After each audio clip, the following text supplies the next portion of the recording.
Assalamualaikum warahmatullahi wabarakatuh.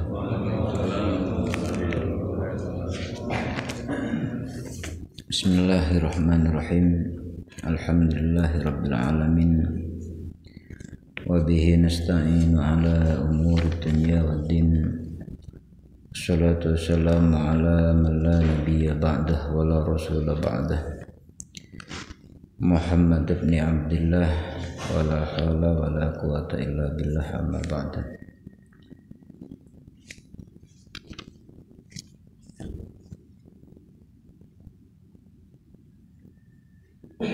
Hadratul muhtaramin, para jamaah muslimin wal muslimat, wabil khusus pengurus Masjid Agung Surakarta yang saya hormati dan saya ta'zimi. Alhamdulillah, pagi hari ini kita bisa bermuwajahah kembali, hadir dalam majelis. Mudah-mudahan kita semua mendapatkan ilmu yang barakah dan manfaat. Wa ala hadhihi niyyah wa likulli niyatin shalihah. Al-Fatihah.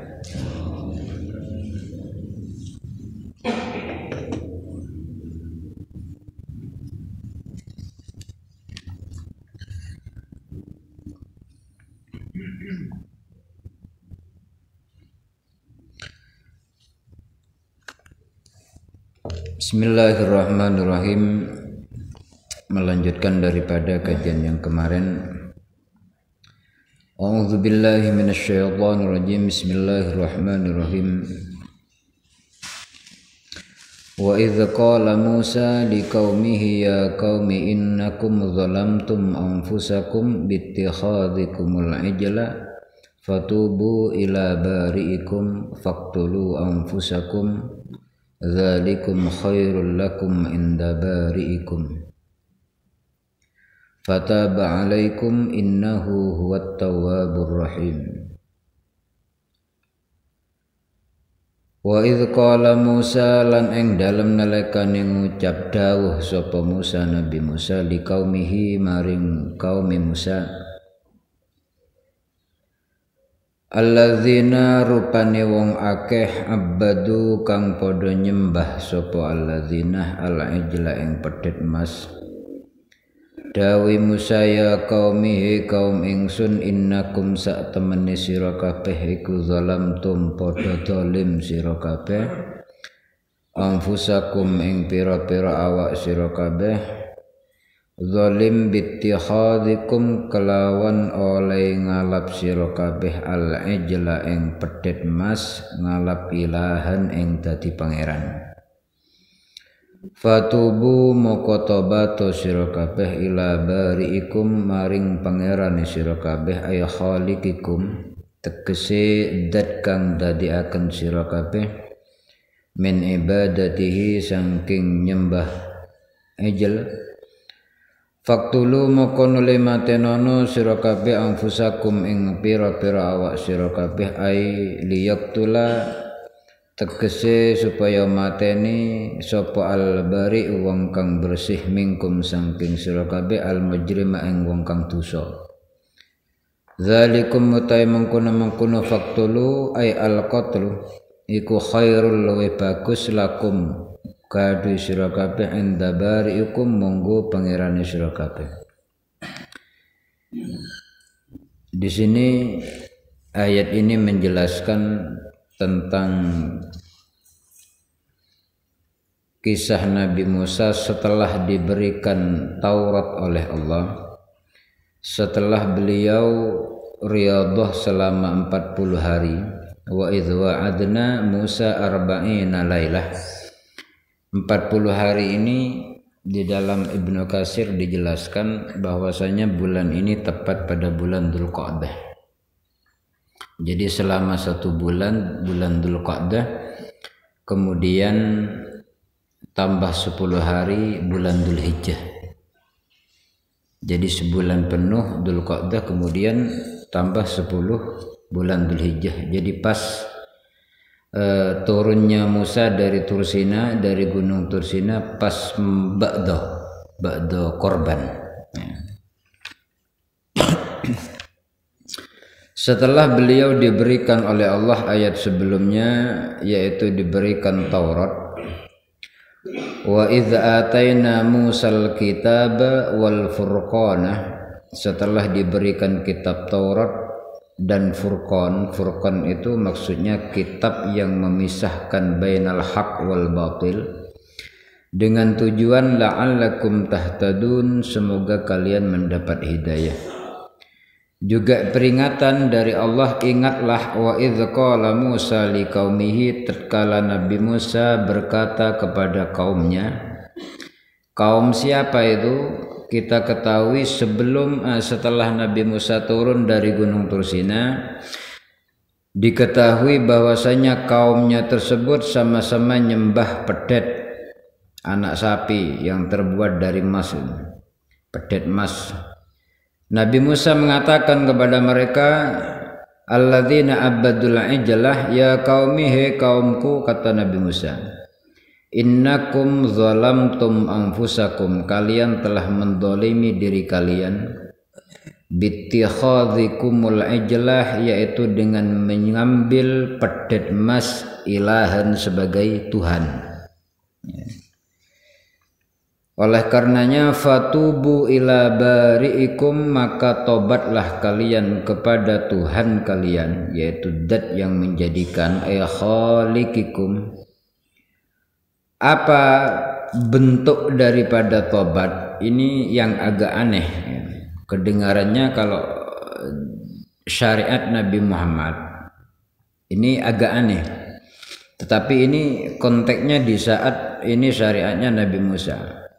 Taubatnya bukan sholat, taubatnya bukan istighfar, tapi faktulu anfusakum, maka bunuhlah diri kalian.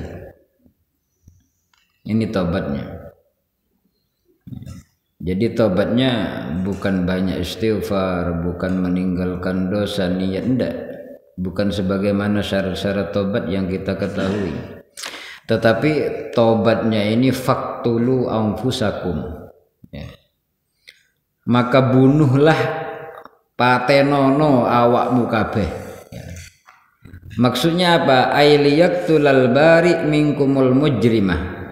Di antara sekian kaum Nabi Musa yang ikut hijrah dari Mesir, ya, ke Kanaan atau ke Palestina, itu ada, kita ketahui, yang setelah ditinggalkan oleh Nabi Musa ke Gunung Tursina, ada yang menyembah pedet, ada yang masih beriman. Jadi dibagi dua ini kaum. Nah, mereka yang menyembah pedet emas, oleh Nabi Musa, fatubu ila bari'ikum, bertobatlah kalian kepada Tuhan kalian. Caranya faktulu anfusakum, bunuhlah kalian sendiri. Ayat ini seakan-akan bunuh diri, bukan bunuh diri, ya. Tetapi di dalam tafsirnya ailiyaqtulal bari minkumul mujrimah, yaitu orang-orang yang tidak menyembah pedet itu, yang masih selamat imannya, disuruh membunuh al-mujrim, yaitu orang-orang yang nyembah pedet. Jadi yang tidak nyembah disuruh membunuh orang-orang yang menyembah pedet. Ya. Ini bentuk daripada tobat. Bentuk daripada dada tobat. Dzalikum khairul lakum inda bari'ikum, yang sedemikian itu lebih baik bagi kalian munggu Gusti Allah, munggu Tuhan kalian, kata Musa. Kemudian bagaimana proses daripada pembunuhan tersebut, cara tobat tersebut? Mereka tidak serta-merta membunuh, hendak, tetapi fawafaqukum li fi'li dzalika, kemudian di saat itu, ya, Allah arsala alaikum sahabatan sauda, Allah ngutus awan yang gelap, awan yang peteng, awan yang pekat kepada kaum tersebut, yang sehingga satu dengan yang lain gak bisa melihat, gak bisa mengenal antara bapak dengan anak, saudara dengan saudara, gak bisa melihat. Nah, disitulah yang dikatakan faqtulu anfusakum li'alla yabsira ba'dukum ba'dan fayurhimuhu hatta qutila minkum nahwa sab'ina alfan. Di saat datang awan yang pekat dan hitam itu, mereka sama-sama tidak mengenal satu dengan yang lain, disitulah terjadi saling bunuh membunuh, ya. Jadi tidak kenal, kadang anaknya bunuh bapaknya, adiknya bunuh kakaknya, terus seperti itu, karena sudah tidak kelihatan. Berapa banyak korban yang terjadi saat itu? Nahwa sab'ina alfan, sekitar 70.000 orang. Kebayang seperti apa umpamanya dibahasakan pembantaian ini kayak apa, ngerinya kayak apa saat itu. Ini sama-sama menghunus pedang, karena memang faqtulu anfusakum, saling bunuh ini, ya, saling bunuh. Kemudian fataba alaikum qabla taubatikum, fataba moko nrimo tobat sapa Allah alaikum mengatasi sira kabeh. Innahu sa'tuhuni Allah wa yasi Allah iku at-tawwabu, adat kang banget nrimo tobat, ar-rahimu tur kang welas. Nah, disinilah ada beberapa pendapat ulama tafsir bahwasanya di saat terjadi pembunuhan itu Nabi Musa nangis, fabeka, melihat umatnya sudah bergeletak, sudah banyak yang terbunuh, sekitar 70.000 orang. Siapa yang tidak nangis melihat kejadian? Walaupun itu bentuk perintahnya sendiri, ini perintah Nabi Musa, tapi atas nama Nabi Musa, tapi wahyu Allah. Faqtulu anfusakum. Walaupun Nabi Musa sendiri yang memerintahkan agar mereka saling membunuh, akan tetapi tatkala melihat fakta yang terjadi setelah pembantaian, setelah pembunuhan itu, fabaka, Nabi Musa menangis. Kemudian berseru, ya Allah, fabakiyatun, ya Allah sisakan, ya Allah sisakan, ya Allah. Jadi Nabi Musa minta kepada Allah agar disisakan, agar dihentikan pembantaian, pembunuhan tersebut. Kemudian Allah Subhanahu wa taala mengatakan fataba alaikum innahu huwat tawwabur rahim. Jadi mereka yang terbunuh itu adalah syuhada. Nah, ini bentuk dari tobat, ini indahnya di sini. Jadi bukan seperti al-qatil wal maqtul finnar, enggak. Orang yang membunuh dengan yang dibunuh sama-sama masuk neraka. Kalau andaikan ada dua orang bertikai, ya. Ada orang dua bertikai, kemudian salah satu ada yang terbunuh, maka yang membunuh al-qatil wal maktul dan yang dibunuh itu masuk neraka. Sahabat protes, kalau yang membunuh wajar masuk neraka, tapi yang terbunuh kok masuk neraka? Iya, karena niatnya dia juga mau membunuh, tapi kalah disik. Ini beda konteksnya dengan al-qatil wal maktul. Karena di sini qatil wal maktul itu berdasarkan nafsu, tetapi ini adalah perintah. Jadi membunuh mereka sendiri, saling bunuh, perang antara mereka sama-sama umat Nabi Musa, ini atas nama perintah Allah.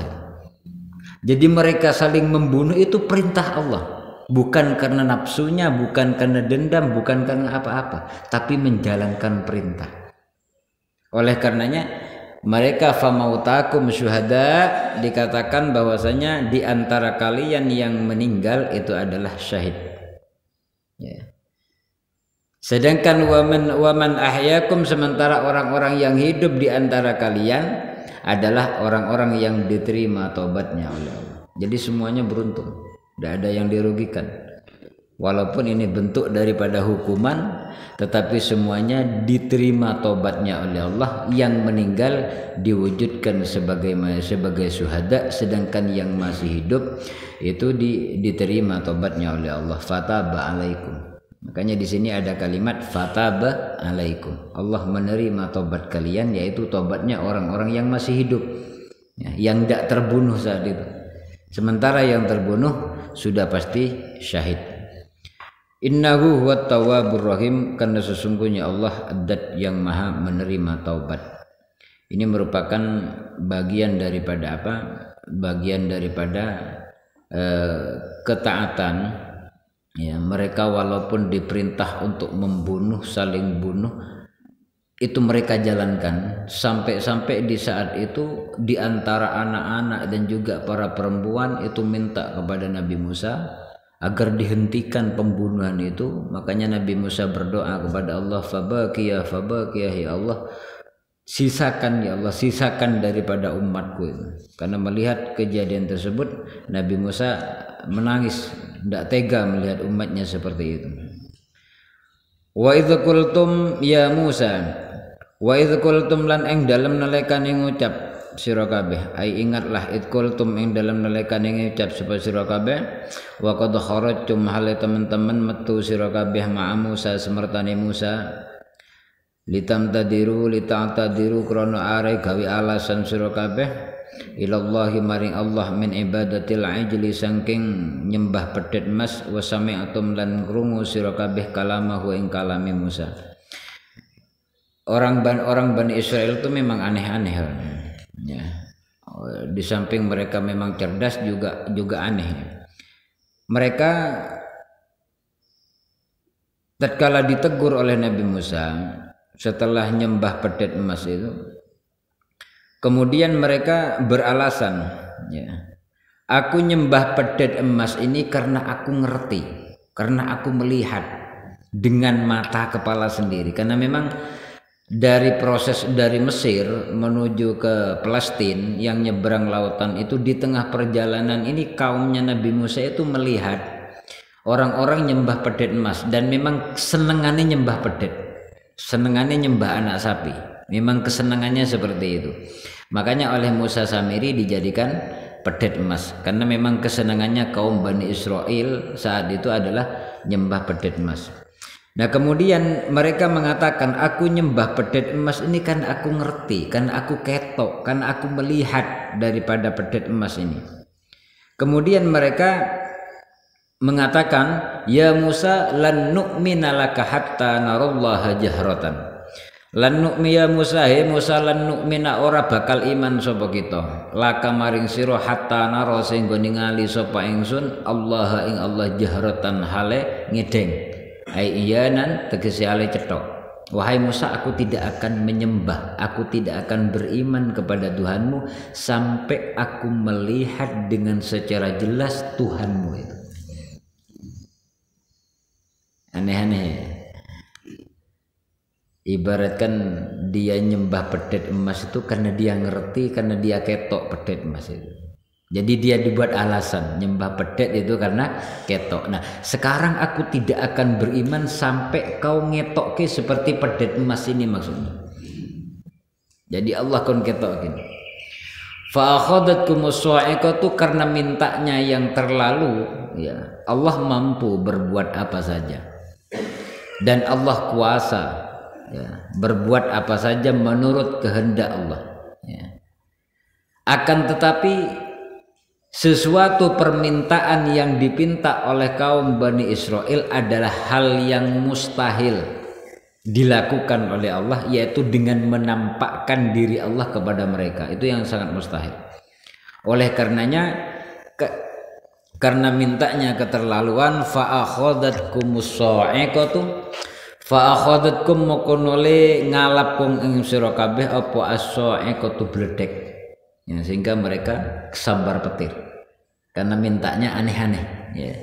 Ora Gusti Allah sing diketokke, tapi petir sing diketokke karo Gusti Allah, ya, sehingga mereka sama-sama disambar petir. Ay as-sayhatu famutum.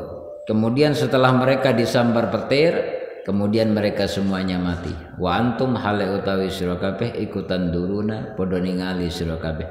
Aima tegese ing barang halakang temurun apa mabikum kelawan sira kabeh. Nah disinilah mereka mempunyai suatu pengalaman yang sangat menakjubkan. Setelah mereka minta kepada Musa agar ditampakkan Allah dengan secara nyata kepada mereka, kemudian mereka disambar petir, ya, sebagai wujud daripada murka Allah karena mintanya aneh-aneh. Setelah disambar petir mereka meninggal, famutum, Ya. Wa antum tandurun, di antara mereka meninggal dan kalian sebagian yang lain menyaksikan itu. Kemudian setelah itu summa ba'asnakum. Kemudian Allah bangkitkan. Summa ba'asnakum menulil bangkitaken sapa ingsun kum ing sira kabeh ai ahyaitana ai ahyaina. Tegese bangkitaken nguripaken sapa ingsun kum ing sira kabeh membak di mautikum saking sakwise matine sira kabeh la'allakum menawa sira kabeh kutashkuruna padha syukur sira kabeh. Ni'matana yang nempat ingsun bidzalika kelawan mengkono-mengkono ahyaitana. Jadi mereka setelah tersambar petir mereka meninggal, kemudian setelah meninggal Allah hidupkan kembali. Apa tujuannya ini? Ya. Di dalam At-Tabari dijelaskan bahwasanya tujuannya Allah membunuh mereka dengan disambar petir tersebut. Kemudian setelah itu dibangkitkan atau dihidupkan lagi oleh Allah. Itu bagian daripada pelajaran kepada mereka bahwasanya permintaan yang mereka lakukan adalah permintaan yang sangat dimurkai oleh Allah, dan kematian itu menjadikan pelajaran bagi mereka bahwasanya mereka setelah itu mau bertobat. Ya. Makanya kalau orang dengar ya cerita-cerita dari orang-orang yang sudah meninggal, insya Allah par meninggal yen urip mulih dadi alim. Ya. Masalahnya sudah menyaksikan daripada apa? Daripada alam gaib, menyaksikan siksa, menyaksikan segala macam yang tidak enak. Ya. Biasanya jadi alim. Nah ini bagian daripada tarbiyah ini. Orang kalau sudah meninggal dihidupkan lagi merupakan bentuk daripada cara Allah untuk memberikan mereka pelajaran dan agar mereka mau bersyukur atas nikmat-nikmatnya. Kemudian setelah mereka beriman kepada Nabi Musa, kemudian ada cerita sedikit tentang masalah bagaimana mereka ingin menampakkan ingin melihat Allah secara langsung. Itu pada tafsir At-Tabari dijelaskan bahwasanya mereka itu diajak oleh Nabi Musa ke atas bukit Tursina. Orang-orang yang sekitar 70 orang apa berapa ini. Diajak ke atas gunung oleh Nabi Musa, kemudian disitulah Nabi Musa menajat kepada Allah, ya, minta kepada Allah agar Allah menampakkan wujudnya, agar Allah menampakkan daripada dirinya sebagaimana permintaan Musa dalam ayat yang lain, ya. Ya Allah, selama ini aku hanya menyembahmu hanya sebatas nama. Ya, ini agak sedikit sensitif, ya. Tapi jenengan ojo niru-niru. Ini kalamnya Nabi Musa ini, ora kelas. Ya Rabb, selama ini aku menyembahmu hanya sebatas nama. Aku tidak pernah melihat engkau. Tolong tampakkan wujudmu, tampakkan datmu. Ya. Di saat makanya Nabi Musa dikatakan kalimullah, karena memang bisa berkomunikasi dengan Allah dan mendapat jawaban langsung. Kita sama sebenarnya, sama-sama kalimullah, cuman sambat tok ya. Orang ini jawaban sambat tok. Kalau Nabi Musa langsung spontan dijawab oleh Allah, wahai Musa, engkau tidak berhak dan engkau tidak akan kuat untuk melihat daripada wujudku. Sekarang lihatlah nurku di gunung itu. Tatkala Nabi Musa melihat daripada nurnya Allah, Nabi Musa langsung jungkel, langsung semaput. Bukan hanya Nabi Musa, tetapi mereka yang mengatakan lan nu'mina laka hatta narallaha jahrah.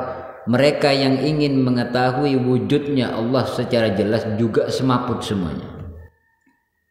Disitulah mengapa Nabi Musa minta kepada Allah agar ditampakkan wujudnya, karena memang ini permintaan daripada kaumnya, bukan permintaan Nabi Musa sendiri. Nabi Musa itu ingin betul-betul kaumnya itu beriman kepada Allah apapun yang dilakukan. Cara bagaimanapun Nabi Musa lakukan demi mengimankan kaumnya kepada Allah, sampai minta ngerti wujudnya Allah secara langsung. Akan tetapi Gusti Allah boten kersa dan memang tidak mungkin bisa dilihat karena Allah laisa kamitslihi syai'un, ya. Maka kemudian Allah menampakkan nurnya di Gunung Tursina itu, kemudian Nabi Musa dan juga semua kaum yang ingin melihat Allah secara langsung itu langsung semaput jungkel, ya. Ini hal yang dapat kita petik pelajaran bagaimana seseorang itu kadang meminta sesuatu yang bukan ranahnya, yang sehingga tatkala minta sesuatu yang bukan ranahnya, bukan haknya, atau terlalu besar dan mustahil, maka yang diberikan oleh Allah adalah adab. Sebagaimana fa'akhadatkumus sha'iqatu, minta wujudnya Allah secara langsung, tapi yang diberikan oleh Allah adalah bledek, ya, sebagai hukuman. Apa tarbiyah yang dapat kita ambil daripada pelajaran ini? Pertama, kita berdoa itu sah-sah saja, ya. Berdoa itu sah-sah saja, karena memang doa itu umum. Makanya di dalam kalimat ayat ud'uni astajib lakum, ud'uni mintalah kepadaku, kata Allah. Di dalam ayat tersebut Allah tidak menentukan, tidak menyebutkan objek, maf'ul enggak. Mintalah kepadaku. Ibaratkan umpamanya seorang orang tua ngomong kepada anaknya, "Nak, jaluo nang aku opo wae." Bebas enggak penjaluan ini? Bebas. Umum enggak? Umum, karena tidak ditentukan. Nak, jaluo nang aku dit, enggak. Jaluo nang aku pit, enggak. Jaluo nang aku umah, enggak ditentukan. Permohonannya itu tersebut tidak ditentukan. Tapi ud'uni, mintalah kepadaku, kata Allah. Suruh minta apa oleh Allah? Tidak ada yang disebut. Jadi di dalam ilmu balaghah, objek yang tidak disebutkan tersebut adalah faedahnya lit-ta'mim. Bagaimana di dalam Uqudul Juman, wa yuhdaful maf'ulu lit-ta'mimi. Jadi membuang objek, membuang maf'ul itu tujuannya umum. Jadi minta apa saja yang kita kehendaki terserah, akan tetapi jangan minta hal yang mustahil dilakukan oleh Allah. Kalau cuma mustahil bagi kita tidak apa-apa, ya. Karena kalau tidak, sebagaimana yang terjadi kepada kaum Bani Israel ini, fa'akhadatkumus sha'iqatu, maka yang diberikan oleh Allah bukan yang kita pinta, tetapi justru adab, ya. Summa ba'asnakum wa dhallalna alaikumul ghamamah wa dhallalna lan ngiyupi sapa ingsun alaikum ing atase sira kabeh al ghamama ing mega. Satarna tegese nutupi sapa ingsun kum ing sira kabeh bisihabi kelawan mendung ar-rafiqi kang tipis min hurris syamsi saking panase srengenge fitih ing dalem jurang kang ana ing dalem antaran Syam lan Mesir, ya. Fitih itu nama sebuah jurang. Ini kaumnya Nabi Musa setelah bebas daripada kejaran Fir'aun, daripada laut, nyebrang lautan tersebut, dibawa oleh Nabi Musa ke suatu tempat, ya, di mana tempat itu adalah tempat berlindungnya Nabi Musa dan semua kaumnya beristirahat di situ. Tidak ada makanan, tidak ada minuman. Itu padang pasir atau bahkan dikatakan ini jurang, lembah, ya. Nah, disitulah Allah Subhanahu wa ta'ala mendatangkan sahab, yaitu mendung tipis yang menaungi Nabi Musa dan kaumnya. Ini nikmatnya Allah. Makanya diingatkan oleh Allah, wa dhalalna alaikumul ghamam ay satarnakum bis-sahabir rafiqi min hurris syamsi. Aku lindungi, aku naungi kalian dari panasnya matahari dengan mendung yang tipis. Fitih, yaitu di suatu lembah. Tih itu nama daripada suatu lembah yang berada di antara Syam dan Mesir. Jadi kan Nabi Musa dan kaumnya ini lari dari Mesir, ya, lari dari Mesir, dari Fir'aun, ya, Fir'aun di Mesir. Kemudian di situ sampai ke perbatasan antara Syam, ya, dan Mesir. Di situ ada lembah namanya Lembah Tih. Nah, disitulah Allah memberi pertolongan kepada Nabi Musa dan kaumnya dari sengatan panas matahari, karena di situ juga bagian daripada padang pasir, ya. Otomatis raine perlindungan, raine pepohonan, padang pasir tidak mungkin, ya. Ada wet pelem itu tidak mungkin, ya. Gungeyup tidak ada, apa meneh wet ringin, ya. Sing enek watu karo padas, jadi panasnya pol, makanan tidak ada, persediaan minuman habis. Maka disitulah Allah Subhanahu wa ta'ala menurunkan wa anzalna lan nurunaken sapa ingsun alaikum ing atase sira kabeh fihi ing dalam teh al manna ing minuman, ya, wassalwa lan panganan. Huma utawi manna wasalwa ay attaronjabina panganan min kang bangsa minuman wat thairi lan manu asamani kang lemu. Jadi di tengah padang pasir, di tengah lembah yang tidak ada makanan, di situ membutuhkan beras berapa ratus ton. Karena kaumnya yang dibawa oleh Nabi Musa 70.000 orang, ya. Berapa ton butuhnya itu? Sementara itu ada di padang pasir yang jauh daripada keramaian, jauh dari Klewer.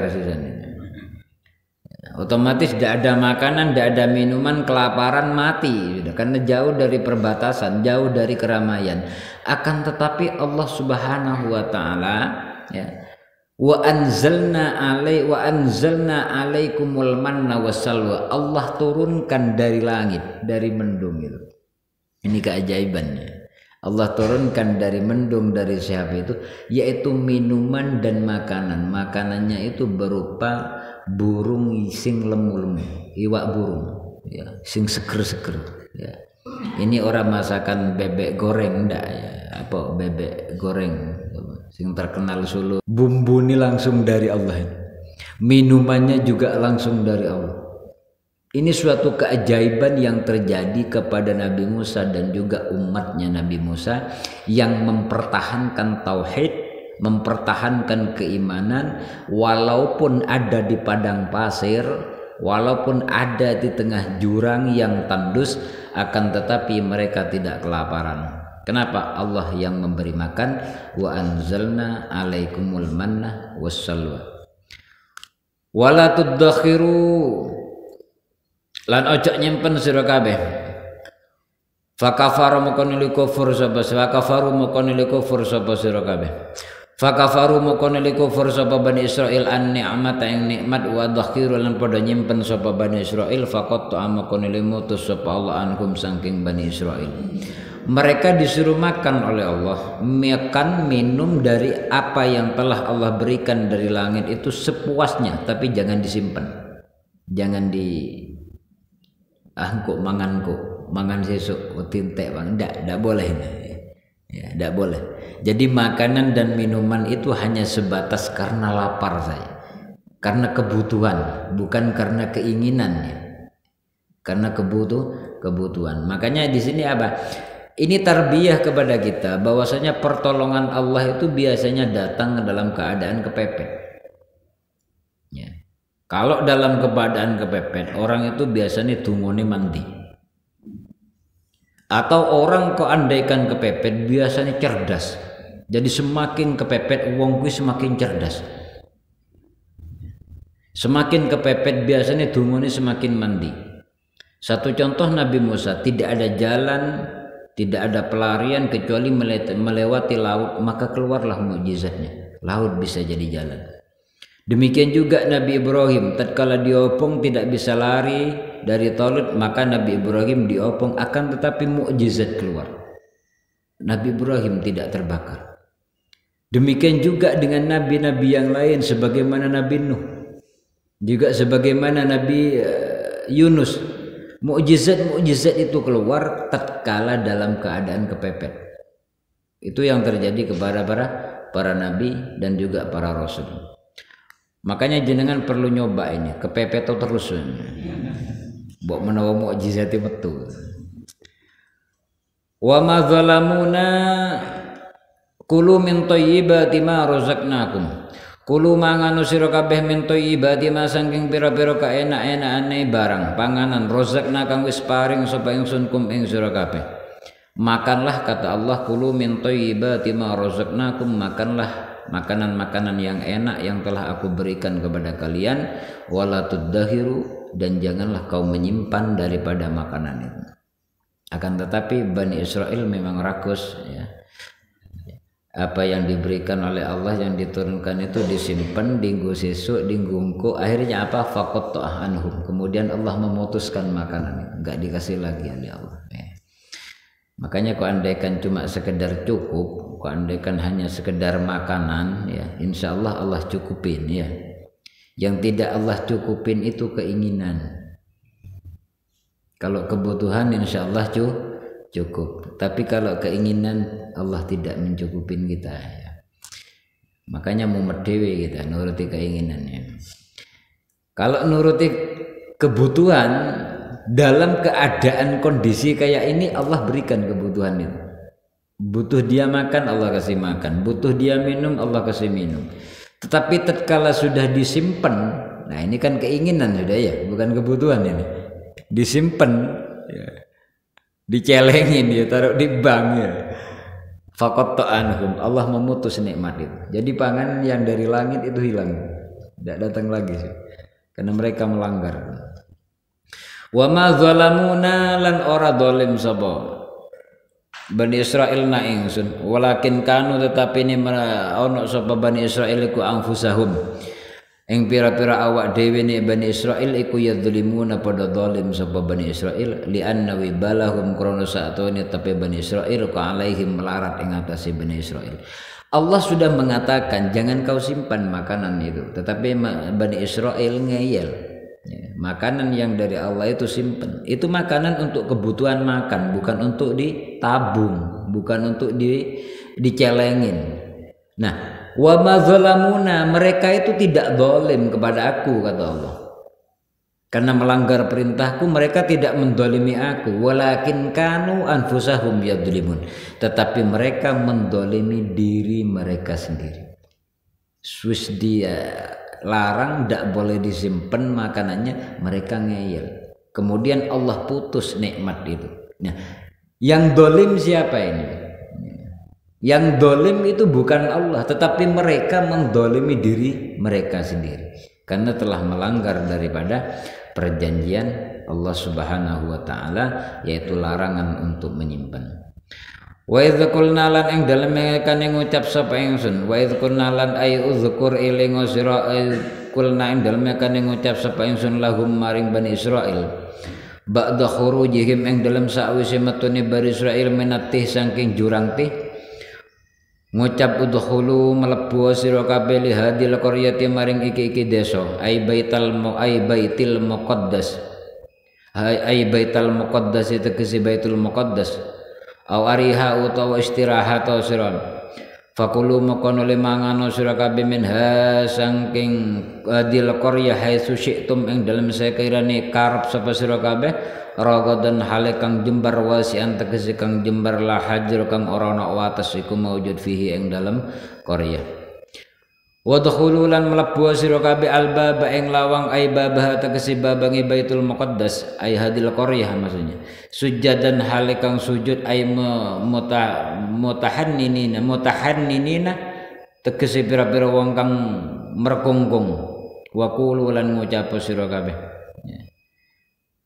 Di sini ada penyelamatan tatkala mereka setelah dari jurang teh yang tadi diberikan makanan oleh Allah dari langit tersebut, mereka disuruh masuk oleh Allah, udkhulu hadil qaryah, masuklah kalian ke desa ini. Desa apa yang dimaksud oleh Allah? Ai Baitul Maqdis, yaitu masuk ke Baitul Maqdis.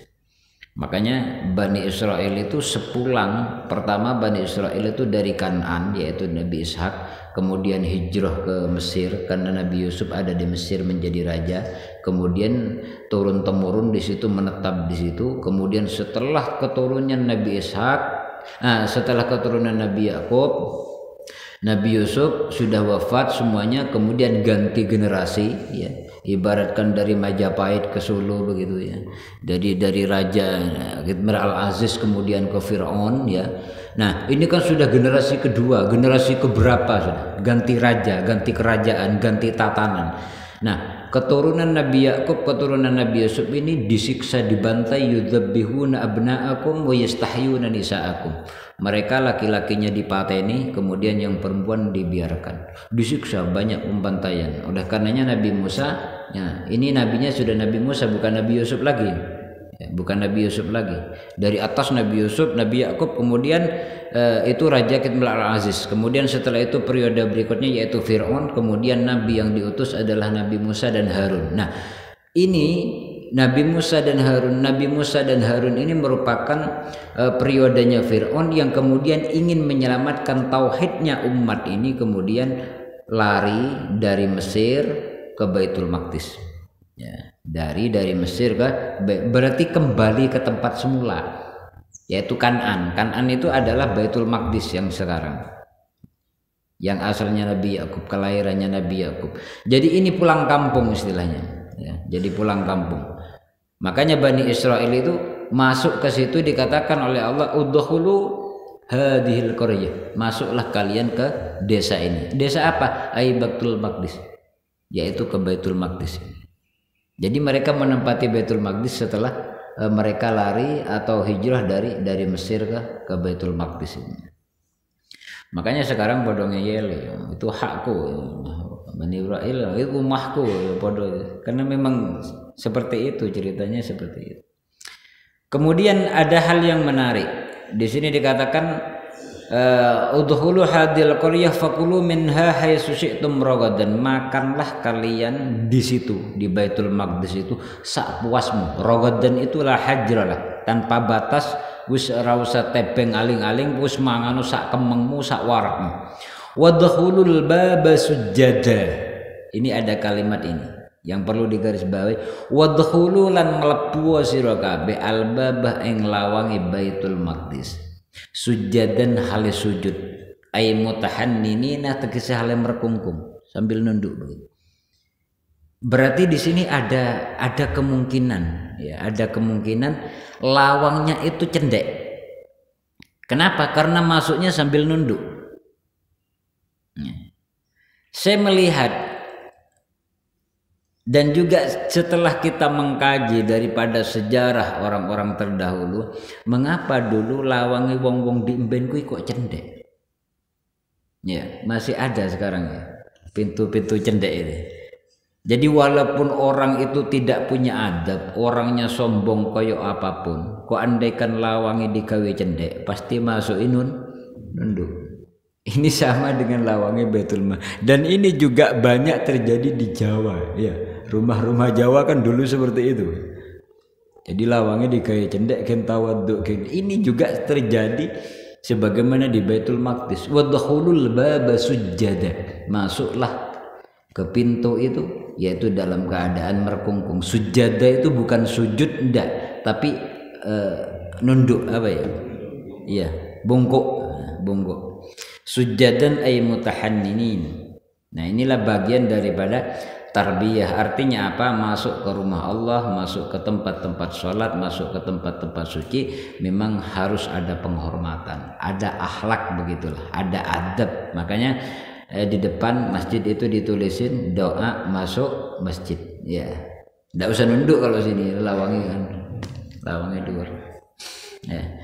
Itulah wani rahimakumullah, proses daripada bagaimana Nabi Musa dan kaumnya, perjuangannya Nabi Musa yang begitu luar biasa menyelamatkan akidah daripada kaumnya, daripada siksaan Fir'aun, dan juga tauhid agar tidak menyembah Fir'aun, sampai beliau rela menyeberang lautan, sampai di padang pasir tanpa makanan, tanpa apapun beliau lakukan demi menyelamatkan daripada akidah daripada kaumnya.